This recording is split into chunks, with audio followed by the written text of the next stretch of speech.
अल्हम्दुलिल्लाह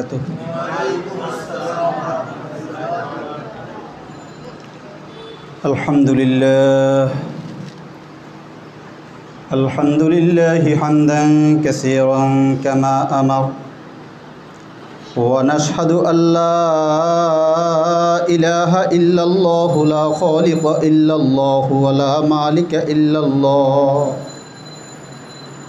ला हादिय इल्लल्लाहु व ला महदिय इल्लल्लाह ला मुईन इल्लल्लाहु व ला मुहिय इल्लल्लाहु व ला मुमीत इल्लल्लाह व नशहदु अन्न सय्यदना व सनदना व हबीबना व हबीब रब्बिना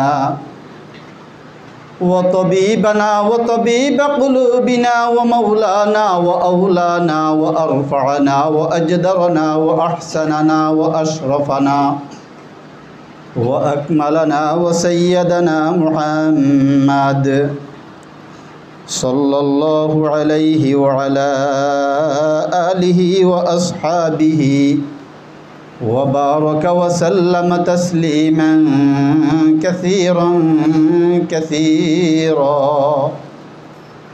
व दाइयन इलल्लाहि बिइज़्निहि व सिराजन मुनीरा अम्मा बअद फ़अऊज़ु बिल्लाहि मिनश शैतानिर रजीम बिस्मिल्लाहिर रहमानिर रहीम अल्लज़ीन युमिनून बिल गैबि व युक़ीमूनस सलाता व मिम्मा रज़क़नाहुम युनफ़िक़ून सदक़ल्लाहुल अज़ीम व सदक़ रसूलुहुन नबियुल करीम व नहनु अला ज़ालिका लमिनश शाहिदीन वश्शाकिरीन वज़्ज़ाकिरीन वल्हम्दुलिल्लाहि रब्बिल आलमीन। मोहब्बतेर साथे दुरूद शरीफ पढ़ी।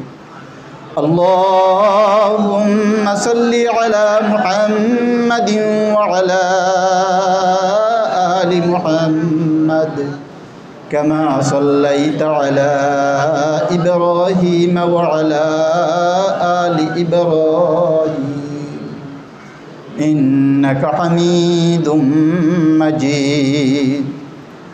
अल्लाहुम्मा बारिक अला मुहम्मदिन व अला आलि मुहम्मद कमा बारकता अला इब्राहीम व अला आलि इब्राहीम इन्नका हमीदुम मजीद। अल्हम्दुलिल्लाह। महान रब्बुल आलमीनेर दरबारे लाखो कोटी शुक्रिया जे अल्लाह आमादेरके मेहरबानी करे मोहब्बत करे तार कालामेर दर्सेर जन्य आमादेरके कबूल करेछेन सेई अल्लाह पाकेर शुक्रिया आदाय करी अल्हम्दुलिल्लाह। इस्लाम सर्वोच्च बास्तवमुखी धर्म, सर्वोच्च निरापत्तामूलक धर्म, सर्वोच्च शांति वितरणकारी धर्म, सर्वोच्च जुक्ति निर्भर धर्म। अयौक्तिक अबास्तव कोनो विषय इस्लाम आमादेरके देनনি, चापिए देय ना। आमादेरके प्रथमत এই কথাটা মনে রাখতে হবে। আজকে আমি কুরআনুল কারীমের সূরা বাকারার 3 নম্বর আয়াতটি তিলাওয়াত করেছি। ईमान बिल गायब निये आमादेर इंजिनियर साहेब जे आलोचना करलेन এই আয়াতের প্রথমেই আল্লাহ রব্বুল আলামিন ईमान बिल गायब নিয়ে আলোচনা করলেন, এরপর সালাত নিয়ে আলোচনা করলেন, এরপর সাদাকা দান সাদাকা যাকাত আল্লাহর রাস্তায় খরচ এই নিয়ে আলোচনা করলেন। এই আয়াতে কয়টি বিষয় আলোচনা করলেন? ছাত্ররা খুব খেয়াল করতে হবে, খুব খেয়াল করতে হবে, এগুলা নোট করার মতো বিষয়। কয়টি জিনিস আলোচনা করলেন? 3টি জিনিস। এক নাম্বার হলো ঈমান বিল গায়ব, 2 নাম্বার হলো সালাত, 3 নাম্বার হলো সাদাকা, দান, খরচ আল্লাহর রাস্তায়। কেন? আরও তো ইসলামের অনেক অনেক বিষয় আছে, এই 3টাকে কেন নিয়ে আসলেন? এটা বোঝার আগে আমি ভূমিকা স্বরূপ একটু কথা বলি। আমরা যে আজকে জমিনে বিচরণকারী সুস্থ জীবিত মানুষ, আমাদের এই দেহটা 2টি জিনিসের সমন্বয়ে আমরা জীবিত। কয়ের সমন্বয়? 2-এর। একটা হলো আত্মা, আরেকটা হলো দেহ। একটা হলো কি? আত্মা, যেটাকে আমরা রূহ বলি। কি বলি? রূহ। আরেকটা হলো দেহ। শরীরের সবচেয়ে, আমার দিকে খেয়াল করো, শরীরের সবচেয়ে, একজন জীবিত মানুষের দেহে সবচেয়ে দামি জিনিসের নাম কি? আত্মা। কারণ ব্রেন, অনেক অনেক ব্রেন, কথার কথা আইনস্টাইন, তার গিলু বা তার ব্রেন পৃথিবীতে গবেষকরা বলছেন অনেক বেশি বা অনেক প্রখর মেধা, কিন্তু সেও নিস্তেজ হয়ে গেল কি না থাকার কারণে? আত্মা বা রূহ না থাকার কারণে। আমাদের এই দেহটা 2টি জিনিসের সমন্বয়ে আমরা জীবিত মানুষ। একটার নাম হলো আত্মা, আরেকটা হলো দেহ। আত্মা না থাকলে দেহটার একটা ডেজিগনেশন লেগে যায়। চাই আমি আলেম হই, মাওলানা হই, মুফতি হই, ইঞ্জিনিয়ার, ডাক্তার, চাই আমি এমপি, মন্ত্রী, প্রেসিডেন্ট, আত্মা না থাকলে এটাকে সবাই কি বলে? লাশ। কি বলে? লাশ। সবার একটাই পদবি, একটাই পরিচয়, লাশ। নাই শুধু কি? আত্মা। আর আত্মা আছে, দেহ নাই, এটাও পৃথিবীতে উজুদ নেই। পৃথিবীতে এটার কোনো অস্তিত্ব নেই। আত্মা রূহ জগতে থাকলে যদি দেহ না থাকে, এটার পৃথিবীতে কোনো অস্তিত্ব নেই। তাহলে পৃথিবীতে অস্তিত্বমূলক একজন জীবিত মানুষের জন্য আত্মা এবং দেহ 2-এর সমন্বয় লাগবে। কথা বুঝে আসছে? আচ্ছা, এবার আসুন, এই দেহটা হলো মেডি ইন পৃথিবী। দেহটা আমরা বলি না মাটির তৈরি মানুষ, অর্থাৎ আমার এই দেহটাকে মাটি দিয়ে বানিয়েছে, বিষয়টা সরাসরি এমন না। তবে আমার দেহটা গঠন হওয়ার জন্য আব্বা আম্মার একসাথ হওয়া, আব্বা আম্মার খাবারের পেছনে, খাবার থেকে তাদের রক্ত, রক্ত থেকে যেই বীর্য তৈরি, এটা হলো দুনিয়াতে উৎপন্ন হওয়া খাবার থেকে তৈরি, মাটির থেকে উৎপন্ন হওয়া খাবার থেকে তৈরি। আর এই এক কারণ। আরেকটা হলো আদম আলাইহিস সালামের দেহকে আল্লাহ মাটি দিয়ে তৈরি করেছেন, এজন্য বলা হয় মাটির তৈরি দেহ। তাহলে এটা হলো পৃথিবীর মেডি ইন পৃথিবী। এই জন্য আমাদের এই দেহটা সুস্থ থাকার জন্য আমাদের পৃথিবীর এই মাটি থেকে উৎপন্ন খাবারের প্রয়োজন হয়। কথা কি বুঝে আসছে? আমাদের এই দেহটা সুস্থ থাকার জন্য ভিটামিন এ দরকার, ভিটামিন বি দরকার, ভিটামিন ডি, ভিটামিন সি দরকার কিনা? আর এই সব ভিটামিনগুলো আমরা পাই কোথায়? কোনোটা এই শাকের মধ্যে, কোনোটা এই খাবারের মধ্যে, কোনোটা মাছের মধ্যে, কোনোটা গোশতের মধ্যে, যেগুলো সব পৃথিবী থেকে উৎপন্ন। আর রূহ এটা কিন্তু মেড ইন পৃথিবী না, মেড ইন আলমে আর ওয়াহ, মেড ইন আলমে আর ওয়াহ। এটা রূহ জগৎ থেকে এসেছে, এমন জগৎ থেকে এসেছে যেখানে খাবার দাবারের কোনো কাজ নেই। এই 2-এর সমন্বয়ে যেহেতু এই দেহ গঠিত, তাহলে এই 2টাকে সুস্থ রাখার জন্য 2টার কিছু কর্মপন্থা লাগবে। 2টার কিছু কি লাগবে? কর্মপন্থা লাগবে। আল্লাহ তাআলা এই প্রথম আয়াতের মধ্যে ওই 2টার জিনিসকে রেখেই আলোচনাটা করেছেন। প্রথমত আত্মাকে ঠিক রাখার জন্য ঈমান বিল গায়বের আলোচনা করেছেন, দ্বিতীয়ত গিয়ে দেহকে ঠিক রাখার জন্য সালাতের আলোচনা করেছেন, 3 নম্বরে আত্মা এবং দেহ মিলাইয়া আরেকটা ইবাদত দরকার, যেটা আর্থিক ইবাদত, সেটার আলোচনা আল্লাহ করেছেন। কথা বুঝে আসছে? এবার আসুন, ঈমান বিল গায়ব এটা কি জিনিস? এটা হলো ঠিক আমার দেহের ভিতরে আত্মার অবস্থান, যেটা ঈমান বিল গায়ব, সেটা দুনিয়ার কোনো সায়েন্টিস্ট আত্মার আকৃতি কি, আত্মা কেমন, আত্মার আয়তন কি, এটা এখনো আবিষ্কার করতে পারেনি। পেরেছে? পারেনি। পারেনি। কেন পারেনি? কেন পারেনি? এই বলো, আমাদের রূহটা কেমন? সাইজ কতটুকু কেউ বলতে পারবে?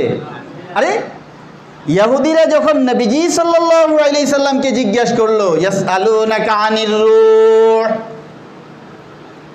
রূহ কি জিনিস, আল্লাহ তাআলা নিজে জবাব দিলেন মিন আমরি রব্বি মিন আমরিল্লাহ, মিন আমরিল্লাহ, এটা তোমার আল্লাহর হুকুম। আজ পর্যন্ত যখন হার্টের ডাক্তাররা হার্টের বাল্বগুলোতে মেশিন ধরে একটা অংশে কালো দেখা যায়, মানে কিছুই দেখা যায় না, কালো আসে, এখানেই রূহ থাকতে পারে, তবে রূহের আয়তন কি, পরিধি কি, সাইজ কেমন, এটা কেউ আবিষ্কার করতে পারেনি। আছে কিনা? রূহ আছে কিনা?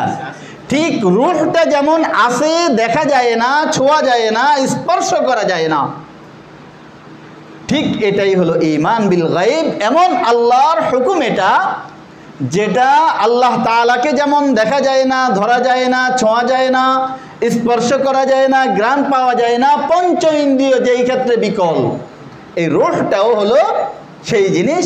এই ঈমান বিল গায়ব হলো এটা, তোমার ভিতরে যেমন আত্মা আছে নিশ্চিত, তার কারণে তুমি জীবিত, দেখো না, বুঝো না, চিনো না, জানো না, তথাপিও তুমি মেনে নাও আত্মা অবশ্যই আছে।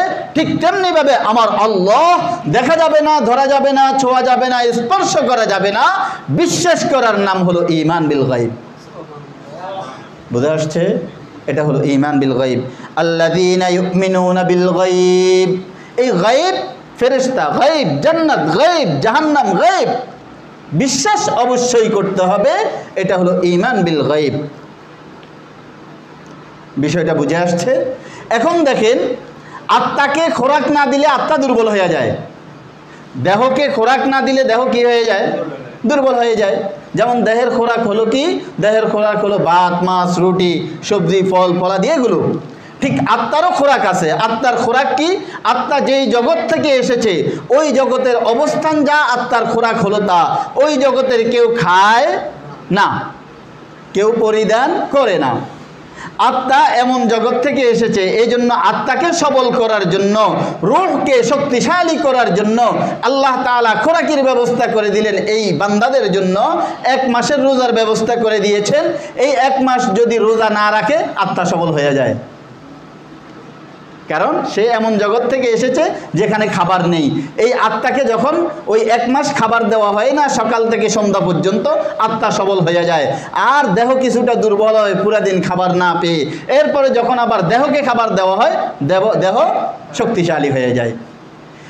এই ঈমান বিল গায়ব, এটা শুধুমাত্র আত্মা বোঝানো না, বরং এটা হলো কোড।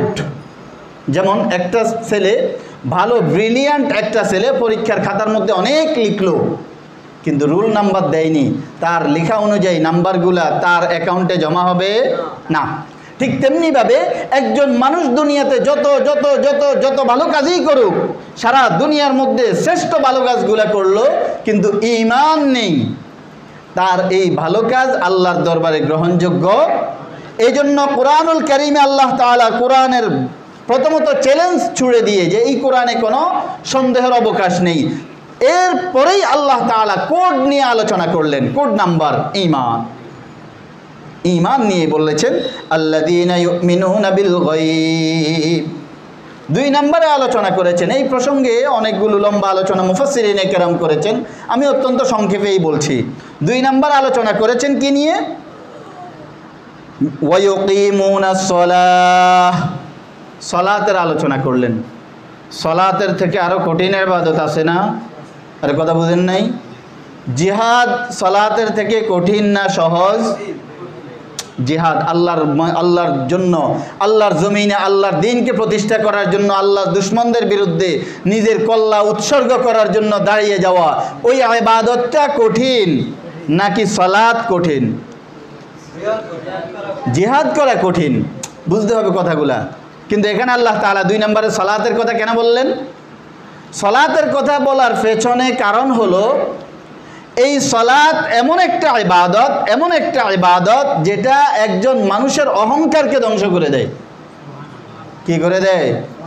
কারণ অহংকার এত মারাত্মক ভাইরাস, যার ভেতরে আছে লা ইয়াদখুলুল জান্নাতা মান কানা ফি কলবিহি খারদালুম মিনাল কিবর আও কামা ক্বালা আলাইহিস সালাতু ওয়াস সালাম, নবীজি সাল্লাল্লাহু আলাইহি সাল্লাম ইরশাদ করেন, যার অন্তরে 100 দানা পরিমাণ অহংকার থাকবে সে জান্নাতে যাবে না। মানে সে জান্নাতে দুখুলে আউয়ালি হবে না, অর্থাৎ এই অহংকারের ভাইরাস তার থেকে জাহান্নামে পোড়াইয়া দূর করা ছাড়া সে জান্নাতে যাবে না। অহংকার দূর করবে। তো এই অহংকার দূর হয় সালাতের মাধ্যমে। দেখুন সালাতের কথা কেন বললেন আল্লাহ তাআলা? ঈমানের পরেই সালাতের স্থান। এটার জন্য উদাহরণ দিয়ে বুঝাই, যেমন আমাদের শরীরের আত্মার পরে প্রধান অঙ্গ হলো কি? মাথা। কি মাথাকে ইংরেজিতে কি বলা হয়? হ্যাঁ, হেড। হেডের আরেকটা শব্দ আছে না? হেডের আরেকটা অর্থ আছে, হেড স্যার, কি বলে? হেডমাস্টার। হ্যাঁ, হেড মানে কি? ওই হেড মানে কি? প্রধান। ওই হেড মানে কি? তাহলে ওই প্রধান শব্দটা মাথার ক্ষেত্রে কেন ব্যবহার করা হয়? আমাদের দেহের দৃশ্যমান অঙ্গগুলোর মধ্যে সবচেয়ে প্রধান ইম্পর্টেন্ট যেই অঙ্গ সেটার নাম হলো মাথা। আর মাথা, তার ভেতরে একটা অহংকার কাজ করে। দেখেন কি জিনিস? এই মাথা সবসময় উপরে থাকতে চায়। মাথা সবসময় উপরে থাকতে চায়। যেমন আমরা যখন দাঁড়ানো থাকি তখন মাথা কি উপরে থাকে না নিচে থাকে? উপরে থাকে। যখন আমরা বসে থাকি তখন মাথা উপরে থাকে। এবং কি আমরা যখন শোয়ায় থাকি তখনও মাথা আমার পায়ের সমান মাটিতে থাকতে চায় না। মাথা বলে, এই আমার নিচে একটা বালিশ দিয়ে আমাকে উঁচু করে দাও, তোমার পাও যেখানে আমি সেখানে থাকতে পারি না। এই জন্য আমরা মাথার নিচে কি দেই? বালিশ দেই। সর্বদা সে উপরে থাকতে চায়। কিন্তু আল্লাহ তাআলা এমন একটা ইবাদত আমাদের জন্য সাজিয়ে দিলেন, এমন একটা ইবাদত আমাদের জন্য সাজিয়ে দিলেন, যেই ইবাদতের নাম হলো সালাত। এই ইবাদতে গেলে একমাত্র মাওলার কুদরতি পায়ে সেজদা করার সময় মাথাকে বুঝিয়ে দেয়, এই মাথা তুমি দাঁড়ানো অবস্থায় উপরে থাকতে পারো, তুমি বসা অবস্থায় উপরে থাকতে পারো, তুমি শোয়া অবস্থায় উপরে থাকতে পারো, কিন্তু যখন আমি রব্বুল আলামিনের সামনে আসবা তখন তোমার পাও যেখানে তুমিও সেখানে, পা বরাবর। তখন তোমার অহংকার খতম। সালাতের কথা এই জন্য বললেন, বান্দাকে, বান্দার মাথা বা বান্দার ভেতরের অহংকারকে ধ্বংস করার জন্য। দুনিয়াতে যত মানুষ আছে, যত এটাকে কি বলে, একঘেয়েমি, যত ধরনের অলস, যত ধরনের নিস্তেজ, যত ধরনের অবহেলা, হাওয়াই মনের মানুষ আছে, নামাজ এমন একটা ইবাদত সকলকেই সেখানে অ্যাক্টিভ করে দেয়। কি দেয় না? আল্লাহু আকবার, দাঁড়াইছে, অলসতা করা যাবে, শুরু হয়ে গেছে সুবহানাকাল্লাহুম্মা ওয়া বিহামদিকা। এরপর আউযু বিল্লাহ, বিসমিল্লাহ, সূরা ফাতিহা, আরেকটা সূরা শেষ, কয় এখনো অলসতা করা যাবে না। আল্লাহু আকবার, রুকুতে চলে যায়, রুকুতে গিয়ে তাসবিহ, রুকু থেকে ওঠার সময় সামি আল্লাহু লিমান হামিদা, রব্বানা লাকাল হামদ, আল্লাহু আকবার, সেজদা, সেজদার তাসবিহ, সেজদা থেকে বসে রব্বিগফিরলি, রব্বিগফিরলি, রব্বিগফিরলি, আবার সেজদা, সুবহানা রব্বিয়াল আ'লা, সুবহানা রব্বিয়াল আ'লা। 5টা মিনিট অবসর দিল, 5টা সেকেন্ডও দেয়নি। তার মানে এখানে অবহেলার কোনো সুযোগ নেই, অলসতার কোনো সুযোগ নেই, ফাঁকিবাজির কোনো সুযোগ নেই। এবং কি যদি জামাতে নামাজও পড়ে, আমরা একটা শব্দ বলি না কেডা, মানে কেউ যদি নাকি খুব একঘেয়েমি হয়, কারো কথা শুনতে চায় না, এই লোকটাও যখন ইমামের পেছনে দাঁড়ায়, ইমাম যখন আল্লাহু আকবার বলে রুকুতে যায়, তখন কি ওই লোকটা কয় ইমাম গেলে গেছে আমি যাব না? দাঁড়ায় থাকে না। ইমাম সেজদায় গেল, যাক আমি যাব না, এমন হয় না। অর্থাৎ মানুষের ভেতরে যত ধরনের দুশ্চরিত্র হতে পারে, অলসতা একটা মানুষের মারাত্মক ধরনের দুশ্চরিত্র, অবহেলা, মানুষের ভিতরে অজ্ঞানী, এই জাতীয় যত ধরনের খারাপ স্বভাব হতে পারে, সব কিছুকে সংশোধন করে দেয় যেই ইবাদত, সেটার নাম হলো কি? সালাত। মানুষকে ঐক্যবদ্ধ হতে শেখায় সালাত, মানুষকে ধৈর্যশীল হতে শেখায় সালাত। ইমাম যদি নামাজের মধ্যে দাঁড়িয়ে, আপনার তাড়া আছে কিন্তু আপনি ইমামের পেছনে দাঁড়িয়েছেন, এখন ইমাম সূরা ফাতিহার পরে 1 পৃষ্ঠা তেলাওয়াত করতেছে, আপনি কি নামাজের ভেতরে ইমামকে গালি দিতে পারবেন? ধৈর্যশীল হতে শিখায়, অবহেলা আশ্রয় দেয় না, প্রশ্রয় দেয় না, অলসতা প্রশ্রয় দেয় না। মানুষের দৈহিক, মানুষের আত্মার, মানুষের বিভিন্ন ধরনের চিকিৎসা যেই ইবাদতের মধ্যে আছে সেটার নাম হলো সালাত। এই জন্য আল্লাহ তাআলা ঈমানের পরেই বলেছেন কি? সালাতের কথা। এবং কি শুধু দুনিয়াতে এটা কার্যকারী এমন না, বরং নবীজি সাল্লাল্লাহু আলাইহি সাল্লাম ইরশাদ করেন, আউয়ালু মা ইউহাসাবু বিহিল আবদ ইয়াউমাল কিয়ামাতিস সালাহ। কিয়ামতের ময়দানে সর্বপ্রথম বান্দার নামাজের হিসাব হবে। এবং কি হাদিসের মধ্যে এসেছে, মান তারাকা সালাত আমাদান ফাকাদ কাফার। তুমি নামে মুসলিম হতে পারো, তুমি বংশগত মুসলিম হতে পারো, কিন্তু তুমি যদি সালাত ত্যাগ করো তাহলে ইচ্ছাকৃত সালাত ত্যাগ করা এটা তোমার জন্য কুফরি। যেই ইবাদত এত গুরুত্বপূর্ণ, যেই ইবাদত বান্দা যখন সেজদা চায় আল্লাহ তাআলার নৈকট্যতা অর্জন করে ফেলে, সেই সালাতের মধ্যে অবহেলা করা যাবে। এই খুব খেয়াল করতে হবে, তোমরা যখন নামাজে দাঁড়াও তখনও কিন্তু সিসি ক্যামেরায় দেখা যায়। আমি একজনকে এরকমও দেখেছি, নাম বলবো না, সতর্ক হয়ে যাও। সালাত ঈমানের পরে অত্যন্ত গুরুত্বপূর্ণ ইবাদত। এজন্য সালাতের আগে ট্রেনিং, কাতার সোজা হতে হবে। কাতার সোজা করা ওয়াজিব, কারণ তুমি এখন তোমার মাওলার সামনে দাঁড়াচ্ছ।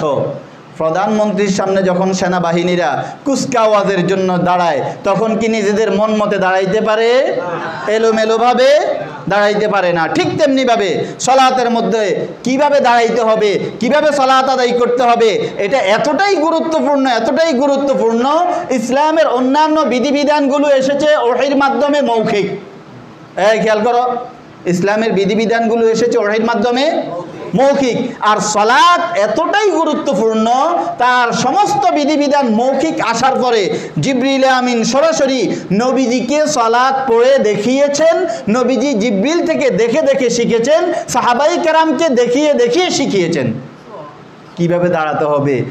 পাওগুলো ইংরেজি ভির মতো থাকবে না।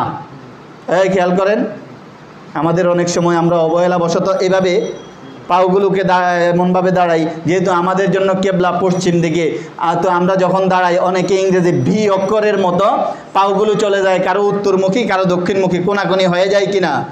অথচ পাওগুলো থাকবে এইচ, ইংরেজি বর্ণ এইচের মতো, হেলিপ্যাডের যে এইচ এরকম বরাবর কেবলামুখী থাকবে। দাঁড়ানো নবীজি শিখিয়ে দিয়েছেন। দাঁড়ানোর মধ্যে সেজদার দিকে নজর থাকবে, নজর কোথায় থাকবে শিখিয়েছেন। হাত কিভাবে বাঁধবে শিখিয়েছেন, মুখে কিভাবে বলবে শিখিয়েছেন। আল্লাহর রসুল এমনভাবে দেখিয়ে দেখিয়ে শিখিয়েছেন, কারণ এই ইবাদতটা হলো এমন যে তোমার দেহকে ঠিক রাখবে, তোমার আত্মাকে ঠিক রাখবে, তোমার সংশোধন করবে, তোমাকে জান্নাত পর্যন্ত পৌঁছাইয়া দিবে। একজন ডায়াবেটিক্সের রোগী, প্রেশারের রোগী, একজন ইউরিক অ্যাসিডের রোগীকে ডাক্তাররা প্রত্যেকের জন্য বিশাল একটা চার্ট ধরিয়ে দেয়, এটা খাবেন তো এটা খাবেন না, এইভাবে চলবেন, দৈনিক এক্সারসাইজ করবেন, এই করবেন ওই করবেন। ঠিক একটা মানুষকে সাধারণ একটা রোগের জন্য যদি এত নিয়ম নীতি মানতে হয়, তাহলে আমি আর আপনি যেই ইবাদতের মাধ্যমে আমার দেহ ঠিক থাকবে, যেই ইবাদতের মাধ্যমে আমার ঈমান ঠিক থাকবে, যেই ইবাদতের মাধ্যমে আমি কবরে ভালো থাকবো, যেই ইবাদতের মাধ্যমে হাসরে ভালো থাকবো, যে ইবাদতের মাধ্যমে আমি জান্নাত পর্যন্ত পৌঁছবো, সেটার জন্য আমাকে কত সতর্ক হতে হবে। আমি একজনকে দেখলাম নামাজে দাঁড়িয়েছে, এভাবে হাত বাঁধার সময় এমন এমন করতেছে। কে করছো? আমি দেখছি। নামাজের মধ্যে কে কে রুকুতে সেজদাতে দেরি করে যায়, দেরি করে উঠে অবহেলা করে, হেলে দুলে, এগুলা সব দেখা যায়। আপনি যখন নামাজ পড়বেন আপনার পেছনের জন দেখছে, তার মানে তার মনে সন্দেহ হবে এই লোকের নামাজের মধ্যে কোনো গুরুত্ব নেই। আপনার মধ্যে যদি আপনার ইবাদতের গুরুত্ব না থাকে, আল্লাহ তাআলা সেই ইবাদত কবুল করার জন্য কি আল্লাহর ঠেকা লাগছে? আর কোনো ইবাদত যদি কবুল না হয় ওই ইবাদতের প্রতিদান পাওয়া যাবে না। হয়তোবা যদি ফরজ ওয়াজিব আদায় হয় দায়িত্ব পালন হবে, কিন্তু প্রতিদান পাওয়া যাবে না। এজন্য আল্লাহ তাআলা ঈমানের পরে সালাতের কথা বললেন। 3 নম্বরে আল্লাহ তাআলা আরেকটা ইবাদতের কথা বললেন, ইনফাক ফি সাবিলিল্লাহ, খরচ করা। মনে রাখবেন, আমাদের শরীরে সুস্থ থাকার জন্য আপনি সারাদিন ভিটামিন এ খেলেন, ভিটামিন সি কিছু খান নাই, শরীরটা কি সুস্থ থাকবে? শরীর সুস্থ রাখার জন্য যেমন vitamin A, vitamin B, vitamin D, vitamin C প্রত্যেকটারই বিভিন্ন খাবার আমাদের দেহে নিতে হয়, ঠিক তেমনিভাবে একজন ব্যক্তির আত্মা ঠিক রাখার জন্য, একজন ব্যক্তির ঈমান ঠিক রাখার জন্য শুধু একমুখী ইবাদত হলে চলবে না, বিভিন্নমুখী ইবাদত লাগবে। আপনি সারাদিন তাসবিহাত আদায় করলেন, সারাদিন আপনি নামাজ আদায় করলেন, আপনার মাল আছে, মালের হিসাব করে যাকাত দেননি, আপনার প্রতিবেশী অসহায়, আপনার প্রতিবেশী আছে না খেয়ে মারা যাচ্ছে, তার পেছনে খরচ করেননি, তো আপনি সারাদিন শরীরে ভিটামিন এ ঢুকাইলে যেমন সি না ঢুকাইলে সুস্থ থাকবেন না, ঠিক একমুখী ইবাদত করলেন আর অন্য ইবাদত ছেড়ে দিলেন, আর্থিক ইবাদত ছেড়ে দিলেন, আপনি পরিপূর্ণ ঈমানদার হবেন না। এই জন্য আল্লাহ তাআলা প্রথম আয়াতের মধ্যে ঈমানের পরেই একটা দৈহিক ইবাদত নিয়ে আলোচনা করলেন সালাত, আর একটা আর্থিক ইবাদত নিয়ে আলোচনা করলেন যেটা ইনফাক ফি সাবিলিল্লাহ, আল্লাহর জন্য খরচ করা।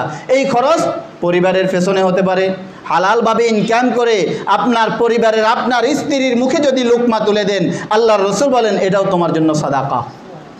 আপনার সন্তানকে খাওয়াইলেন, এটা আপনার জন্য সাদাকা। আপনি কোনো অসহায়কে দান করলেন, এটা আপনার জন্য সাদাকা। আপনি যাকাত দিলেন, আপনার মালের হক আদায় করলেন। এইভাবে ইনফাক, আল্লাহ তাআলা কি বললেন, মিম্মা রাযাকনাহুম ইউনফিকুন, শব্দটা ব্যাপক। আল্লাহ তাআলার দেওয়া রিজিক থেকে, আল্লাহর দেওয়া মাল থেকে তোমরা খরচ করবা। এই খরচ কখনো ফরজ, যাকাত যদি ফরজ হয়, এই খরচ আপনার পরিবারের পেছনে হলে তাদের জরুরত পূরণ করা আপনার জন্য ওয়াজিব। আপনি নরমালি মানুষকে দান সাদাকা করা কখনো কখনো নফল।